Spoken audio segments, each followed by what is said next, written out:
Kopparthi industrial node అభివృద్ధి చేశాం. తిరుపతిలో రాయల్ ఎన్ఫీల్డ్ వస్తా ఉంది. నేను చిన్నప్పుడు కూడా రాయల్ ఎన్ఫీల్డ్ లో దర్జాగా మెజెస్టిక్ గా తిరిగేవాళ్ళం. మళ్ళీ ఆమె ఇస్తున్నా రాయలసీమని రాయల్ సీమగా తయారు చేసే బాధ్యత మాది.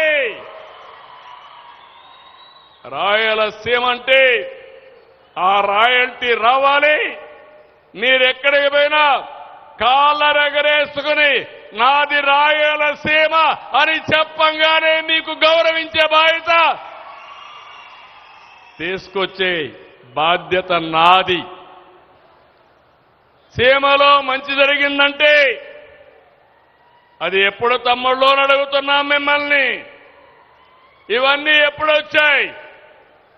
తెలుగుదేశం పార్టీ హయాంలో, ఎన్డీఏ హయాంలో అవునా కాదా అని మిమ్మల్ని అడుగుతున్నా. అవునంటే గట్టిగా చప్పట్లు కూడా చెప్పండి అవునని. ఆధునిక దేవాలయాలుగా భావించే సాగునీటి ప్రాజెక్టులు నాంది పలికింది మన ప్రభుత్వమే. ప్రాజెక్టులు కట్టి సీమను కరువు బారి నుంచి కాపాడాం. తెలుగు గంగ, గాలేరు నగిరి, హంద్రి నీవా, ఎస్ఆర్బీసీ ఇలాంటి ప్రాజెక్టులు ప్రారంభించి అనేక ప్రాజెక్టులు నిర్మాణం చేసి రాయలసీమ ముఖ చిత్రాన్నే మార్చగలిగాం. హెచ్ఎల్సీ, ఎల్ఎల్సీ, కేసీ కెనాల్ ఇవన్నిటి కూడా ఎప్పటికప్పుడు ముందుకు తీసుకుపోయే పరిస్థితికి వచ్చాం. ఈరోజు మళ్ళీ ఇక్కడ హామీ ఇస్తున్నాను. రాయలసీమ హార్టికల్చర్ రావాలని కోరుకున్నది. పండ్ల తోటలకి ప్రాధాన్యత ఇచ్చింది. హార్టికల్చర్కి ముందుకు తీసుకుపోయిన ప్రభుత్వం తెలుగుదేశం ప్రభుత్వం. ఈరోజు మీకు నేను ఇచ్చే హామీ, నీళ్లు తీసుకొచ్చాం, బంగారు కూడా దొరికింది. బంగారు పండించే రైతాంగం ఉన్నారు.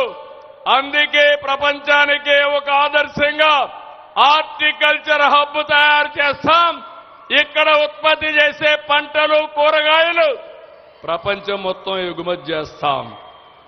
దీనికోసం 1,00,000 కోట్ల రూపాయలతో తొందరలోనే ఫౌండేషన్ వేయబోతున్నాం. 40,000 కోట్లు ప్రభుత్వం, 60,000 కోట్లు ప్రైవేట్ ఇన్వెస్ట్మెంట్ తీసుకొస్తాం. కావలసిన ఇన్ఫ్రాస్ట్రక్చర్ అంతా కడతాం. ఇంకో పక్క మీరు ఒకసారి చూస్తే హందీ నీవా కాలువలు వెడల్పు చేశాం. రిజర్వాయర్లు, చెరువులన్నీ నింపాం. తిరుపతి, శ్రీశైలం, ఒంటిమిట్ట పుణ్యక్షేత్రాలన్నీ కూడా పవిత్రతను కాపాడాం.